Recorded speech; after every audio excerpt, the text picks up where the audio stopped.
Hey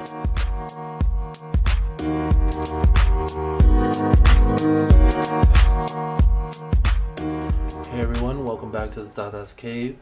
And on today's episode, we're going to be talking about community, love, people, and finances. So let's get right into it. It's something very disturbing that I've been seeing a lot more in recent times. Traditions are moving towards the lack of community. Instead of the other way around, where they focus heavier on the community because it's what's required, right?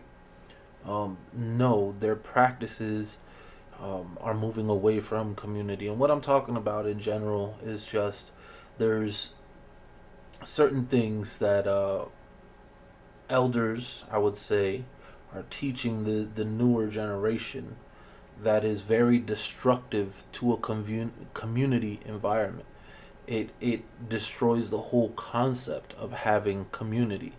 One, for example, is making everything about money, prioritizing the money over the community.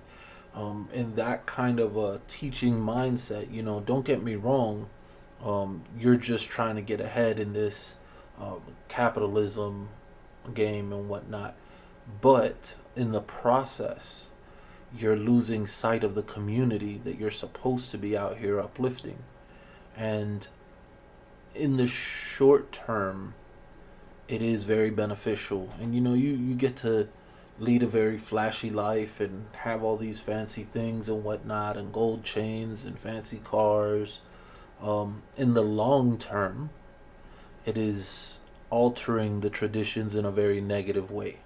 It's not leaving legacies behind. It's not helping communities reach out to their ancestors, and it's not sustainable. This parade of money first, communities last is not sustainable. So at one point, this will all come to a head, and people will have to basically make a choice. Do I want to pay rent this month, or do I want to practice spirituality? And when these kinds of tough choices start becoming the everyday normal choices, which by the way, we're pretty close to that already,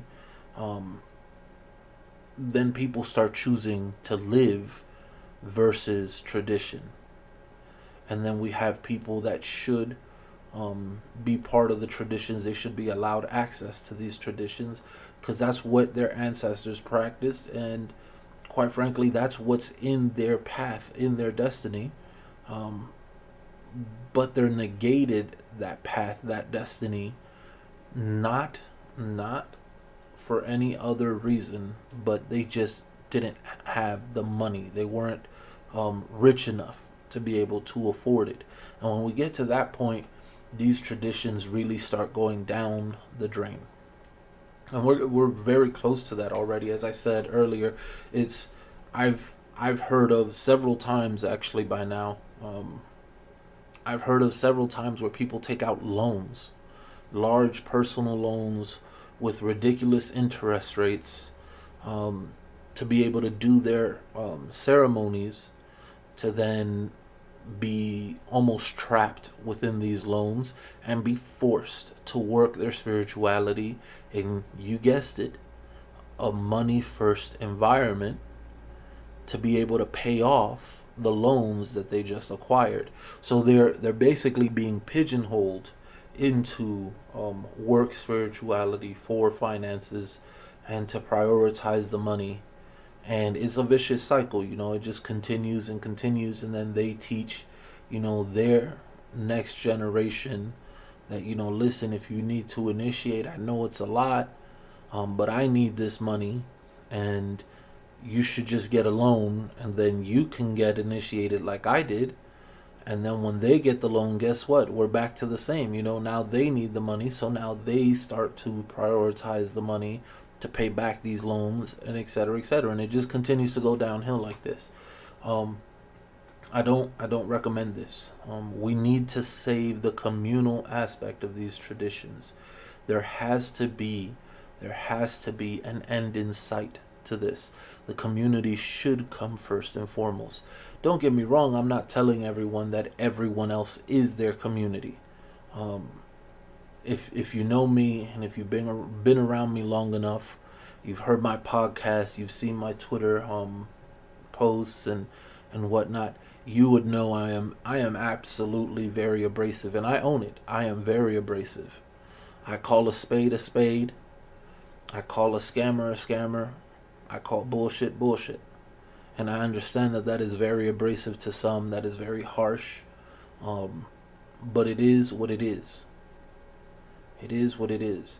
I am not willing to change who I am. I am not willing to stop speaking the truth to make someone else feel better about themselves.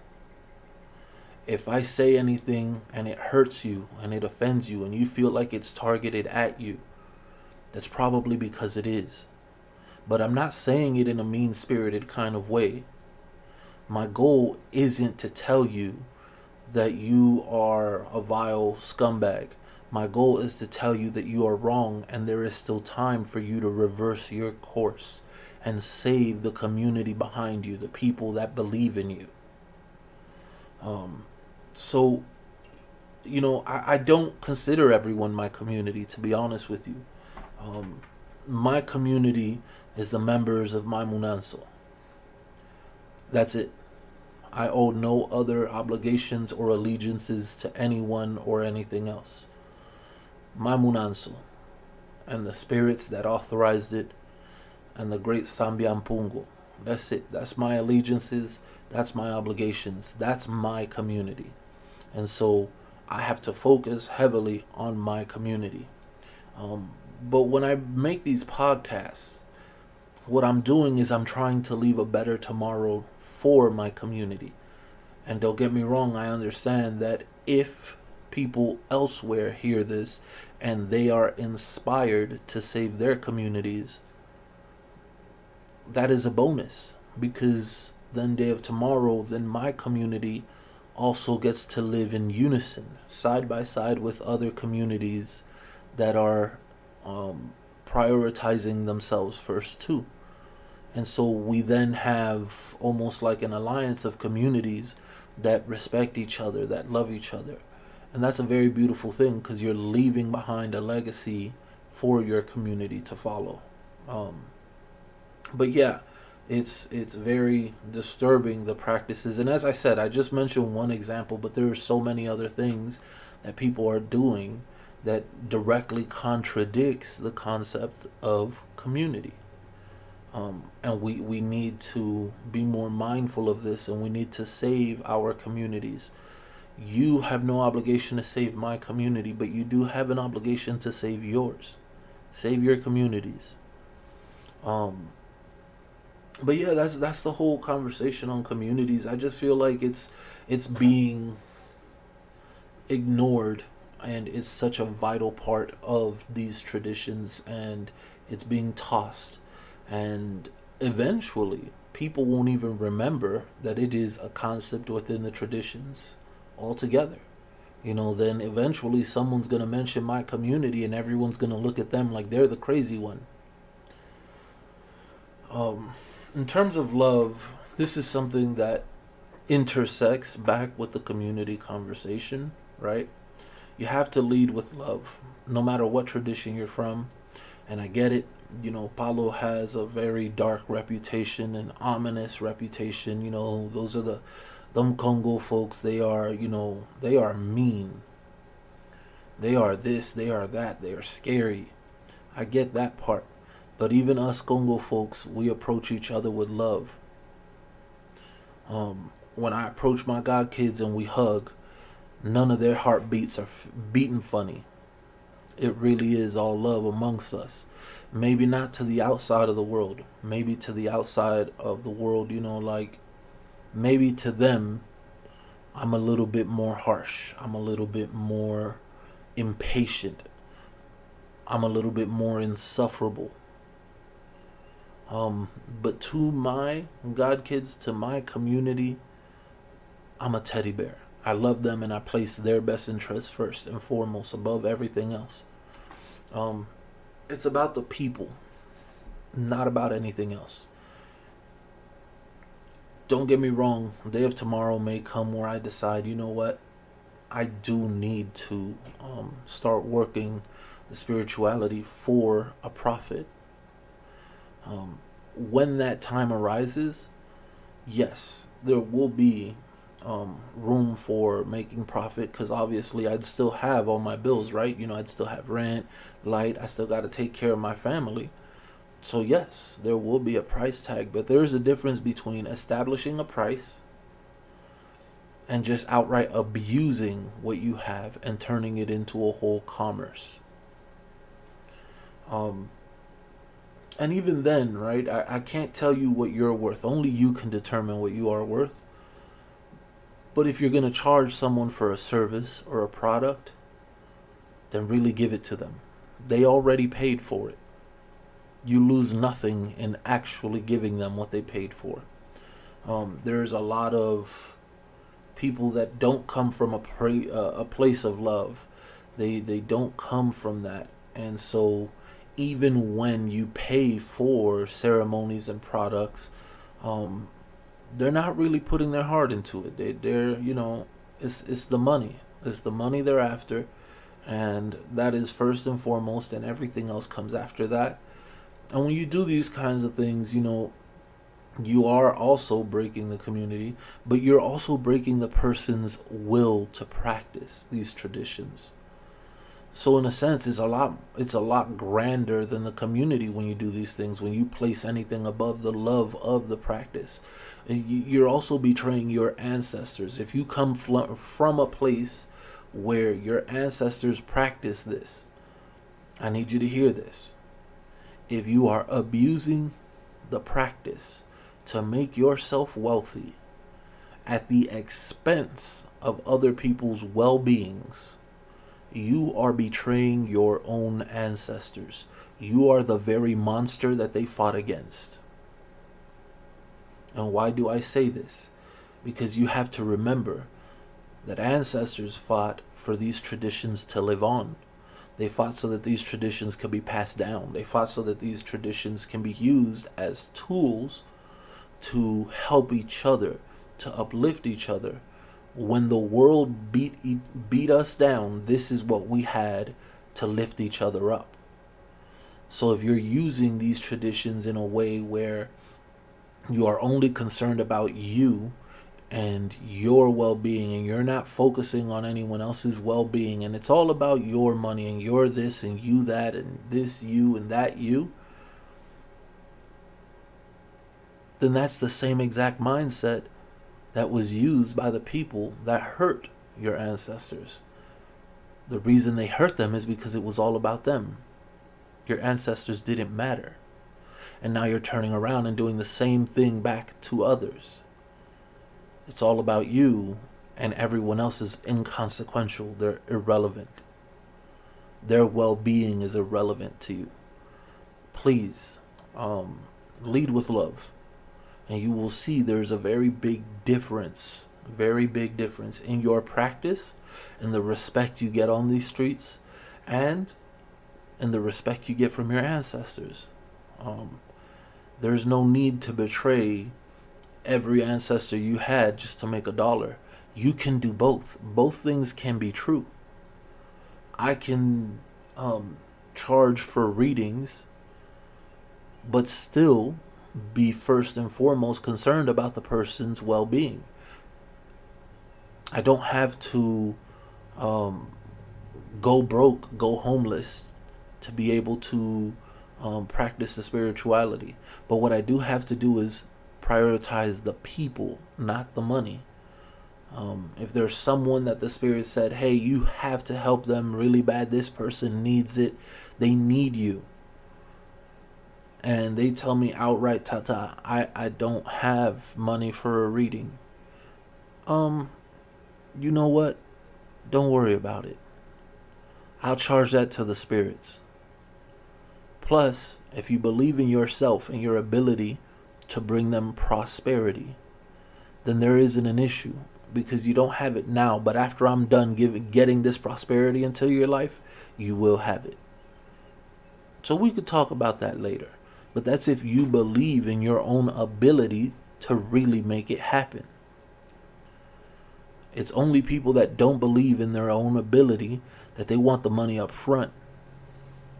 It's only people that are interested in the money that want the money up front. And you have to lead with love. And you have to really be about that life to make these spiritual practices the same or similar to what your ancestors practiced.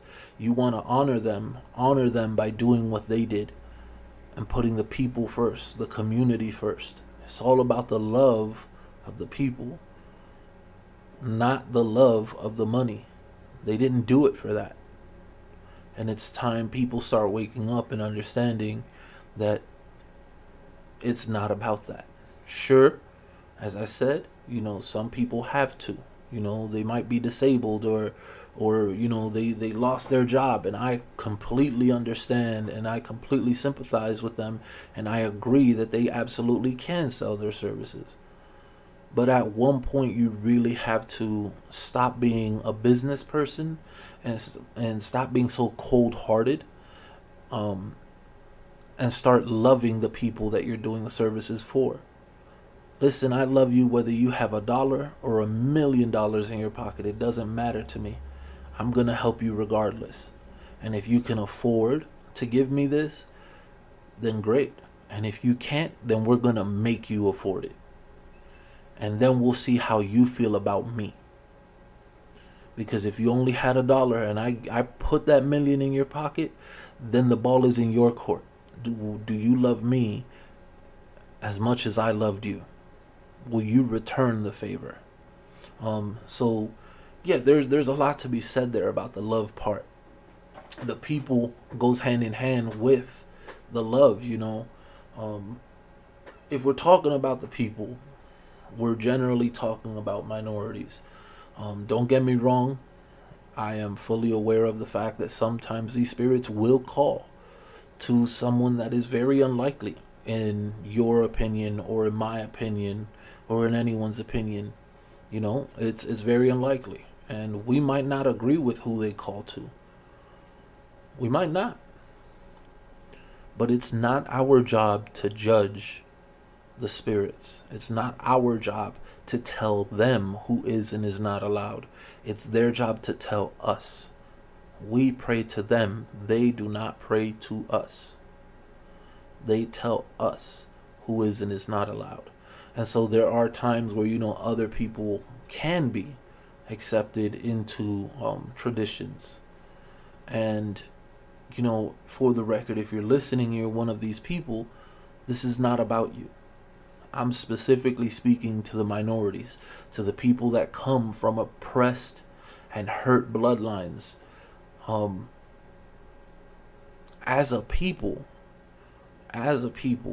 you have to understand that you cannot continue down this cycle of hurt by perpetuating the hurt onto others. The traditions is not about that. The traditions is actually about the opposite of that. It's about breaking these cycles. It's about uplifting each other and helping each other. In Palo, one of the actual purposes of the original cabildos, which is what they were called originally, cabildos, which is Spanish for council, right? One of the original purposes of the cabildos was to purchase each other's freedoms for no reason. In some cases, these people didn't even really know each other that well. No reason other than, I see you suffering. Let me help you. And this is lost. This is lost today. I've seen too many people where you speak to them and you tell them, hey, listen, let me attend a misa at your house, or they'll invite you flat out to a misa at their house. And at the end of the misa, there is no food. There is no food to be had. There is no, hey, look, y'all came here and y'all helped me, so let me feed y'all. There is no none of that, but there is money exchange. I'll do a misa, I'll come and I'll sit at the head of the table and I'll charge you this amount. Okay. And I get it. Sometimes it is necessary, sometimes you can live out, way out beyond the means of any like local mediums to come to this misa. So yeah, you do have to, throw some money to get mediums to come from a longer distance to attend these misas. But but if you're the medium and people are calling you for a misa and you know that they desperately need it, but they don't have a lot of money, do you just let them suffer? Or do you acknowledge that that is your people and help them? And that is a problem that has been going on for so long. I can't honestly blame the current generation, because it's been coming down from several generations now, and it just gets worse and worse with each generation. We keep expanding, the popularity of the traditions keeps growing, and so the things that are being done wrong keep spreading further. But I implore you as a people to look around, look at the faces of the people that you are purposely putting second over money, and then look at the faces on the money, and then look at the faces of the people that you are putting second. Does this not bother you? Because it bothers me. Just saying. The faces on the money versus the faces that you're prioritizing lower than money. You do the math. That's actually going to be a quote. I like that. And finances. Since we're talking about money, right? There used to be so much emphasis on pooling money together. And I'm talking about pooling money as in like everyone chips in, everyone throws in what they can, not more than what they can, just what they can. And if it's a penny, it's a penny. If it's 100, it's 100. But everyone does what they can, and then we get all this money combined, and we do something for the benefit of all of us. And we help each other, and we build with each other, and we support each other, and we believe in each other. These financial moves were so beneficial. But this is a long lost thing. Now, in more current times, I would tell you, financially, sound advice, to not put yourself in a position where you are indebted severely just to practice a tradition.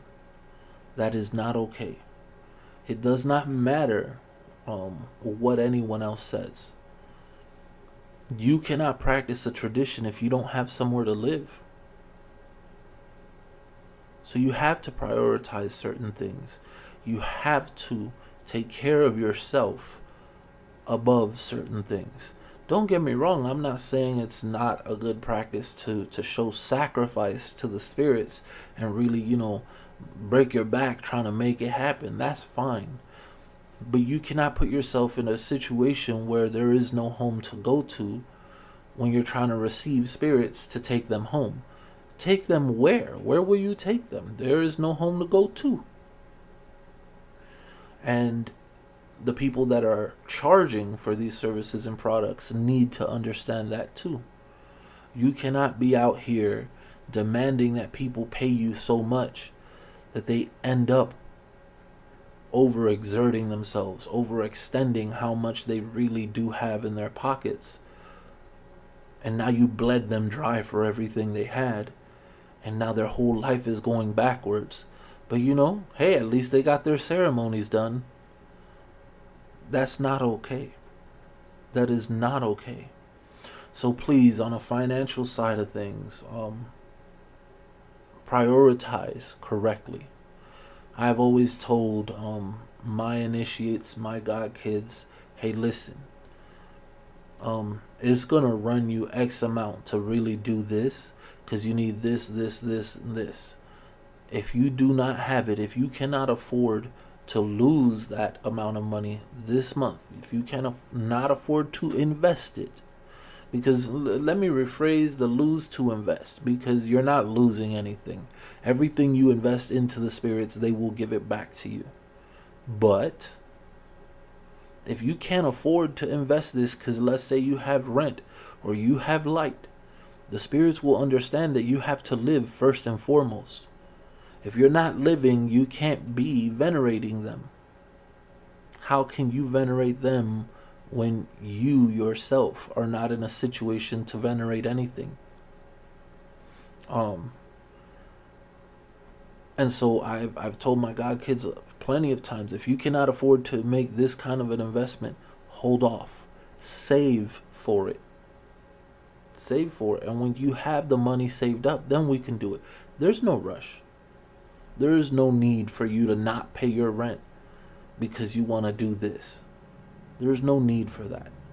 And if there is a rush, we can find an alternative method, something cheaper, something easier for you to do, and be able to still pay your rent. But it's not necessary, and it's not okay to see people constantly investing in the wrong things. Don't get me wrong. As I said, the spirits will give it back. But will they give it back in time? Will they give it back in time? Congo spirits are notorious for always paying you back for every dollar you pour into them. They give it back and then some. But if you miss this month of rent and next month of rent, that landlord gonna put that eviction notice right on your door. Will they give it back in time? Maybe. Maybe not. Now what? So, financial sound advice. Prioritize and then invest with extra money. But take care of yourself first and foremost. Pay your bills. Make sure you are in a position to even be able to pay for any kind of services or products before you pay for any services or products. It is not okay for you to be at such a severe disadvantage praying to ancestors that never wanted you to be in the same position as them, but yet here you are in the same position as them. But yeah, it's very, very concerning. And then we have, when you combine all these things, you have people that are out here flat out making things up. Let's call them what they are: scams, frauds, lies, whatever you want to call them. And they're mixing all of the above together to create the perfect storm of marketing. And that's when we end up with people that, quite frankly, they make social media posts, whichever platform that might be, a TikTok, a tweet, a Facebook post, whatever it is. And in these posts, they're speaking with so much authority, and they're doing that because they learned that in marketing. They read a Google review, or they read somewhere that, hey, look, the most important part of marketing is authority, perceived authority anyway. You don't actually have to have the authority, you just have to convince others that you do have it, right? That's gonna be the most vital part of marketing. That's gonna be the key component that you need. And they see that, and then they run with it, Well, all I have to do is make you believe that I have this authority. So all I gotta do is speak with confidence. And so they do. But they're speaking with confidence, and they're speaking pure nonsense. Pure nonsense. Complete garbage. And I don't mean to sound harsh, but pure garbage. Their words mean less than hot dog water. I've seen it so many times. Um, is just disgusting. It is obscene, the amount of nonsense that I'm seeing out here. And they say it with such confidence that people believe it, and they'll have a larger following, and everyone's like, "Oh my god, you're so amazing." And the person's like, "Yeah, look, you should turn around and you should buy this," with no regard to the fact that they're not moving correctly, and they're basically stealing money from these people and their ability to pay rent and their livelihood so that they can be wealthy. So it's the perfect storm. And this is definitely not okay. This is definitely not okay. But you know what else makes it not okay? When people sit there and encourage it. Sit there and encourage it. Especially when it's people that should know better. Don't get me wrong. People that don't know better can't. They can't stop someone from doing these kinds of things. They can't call someone out. They don't know. So if I come up with a number in the back of my head and I don't tell you what it is, you can't tell me, "Hey, stop thinking of such number," because you don't know what number I'm thinking of. What if I said I was thinking of a number, but I was really thinking of a letter? So you see what I'm saying? They can't help because they don't know. They are the victims in all of this. But there are people that do know better. Or at least that's what their bio says. At least that's what their bio says. I keep seeing that there's so many people on this internet saying they are priests of this, priests of that, and I'm initiated to this and I'm initiated to that. And yet, when you look at it, there's so much nonsense being spouted off around them, and they never once stop and correct any of it. Never once. And then these new people sit here and they become victimized by all the nonsense. And then the people with the bios that read, "I'm a priest of this, I'm a priest of that," they all throw their hands in the air and they say, "But it wasn't me." Yeah, but you saw the nonsense happening right next to you and you did nothing. You watched as these people became victimized. How does that make you any better than the person that's victimizing them? And so this is, again, it goes back to the people, If you really care about the people, you won't let them go outside like this. Hell no. That's my people, bro. That's a friend of mine. I know them on Twitter from around the way. That's an acquaintance of mine. I'm not about to let them go outside talking about "Oh no, we're gonna talk to the Orishas through the tarot deck and figure out what your OD is." No, you're not. No, you're not. Because the very first thing I'm going to do is I'm going to turn around and tell them, "Hey, look, don't listen to that bullshit. There's no such thing as figuring out what your Orisha is, what your OD is through tarot. If you want to figure out the real, you have to go to Ifa to figure out your OD and get it done for real. And stop bullshitting and stop trying to cut corners. Get it done for real." And boom, all of a sudden, it just took just a quick little conversation like that, and I saved that person from being victimized. That's all it took for me to care enough to just say, "Hey, that's bullshit. Don't listen to that person." And guess what? After that, I'm going to also block them.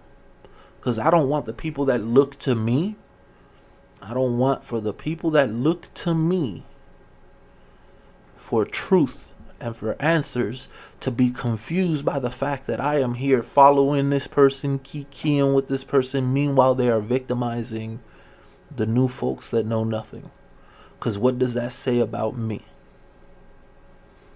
It's either I condone it, I'm in on it, or something else is going on. Because now my reputation is caught in the middle of it. No, sir, no, ma'am, So I did mention this a while back. I am fully aware that I don't have a large following, but that's because I refuse. I refuse to associate people. Refuse to associate with people that are not honest and not legitimate about where they stand spiritually and what their goals are. I refuse. I will not kiss the ring. I don't have a problem dealing with people that are for-profit spiritualists. I don't have a problem with that part. But I do have a problem with people that abuse that for-profit part. I do have a problem with people specifically being predatory and spreading misinformation in the name of their own personal gains. Do have a problem with that. I have a problem with people putting money above other people. I have a problem with that. So if this is what they're going to do, then this is why I'm not going to associate. Period. It's no hard feelings. I don't hate them. I hope they don't hate me, because I ain't done nothing for them to hate me yet. But I don't hate them. I just can't associate. I also can't like them. I don't hate you, I just don't like you. And since I'm indifferent to it all, then I have to block you and not associate with you, so that the people that do look to me for answers do not get caught up in your bullshit. It's really quite simple. But people have asked me so many times, why is your following so small when you speak so many truths and you're so well versed? And that's the answer, because I refuse to kiss the ring of people that specifically do not move right. They are not doing these traditions correct. They're not doing their ancestors proud. They're prioritizing money over everything. They're out here for scamming, they're frauding, and it's a lot of times it's a lot of the bigger names that are the ones that are doing it. Shoot, there's even really big names that are victims of all of this, and they don't understand that they're victims until it's too late, and they're already victimizing more folks, furthering down the next generation. And you see, by that time, when they're corrected, they don't know any better. So all they got, their only move, is to continue the victimization. They don't got any other moves. They refuse the truth. They refuse to see how their actions are hurting others, because that's all they got. And they've paid a ton of money for it. So they continue the practice. But yeah, that was my talk on it. Community, love, people, and finances. Please invest in your well-being first and foremost. Please invest in spirituality as you can. Please prioritize people over the money, because if you really got it like that, trust and believe that the people around you will always appreciate you. But if you don't, then you might as well ask for the money up front, because you already know you don't got it like that. And please bring communal aspects back. Fight to save these spiritual communities. I know I am. Are you? And with that, that's all I have for today. Thank you guys for listening. I appreciate all of you. You can reach out to me through Twitter. And don't forget, if any of you want to make any donations, there is an actual website for the temple. We do accept donations. It is not mandatory. It is optional. With that, have a good day, y'all. Thank you.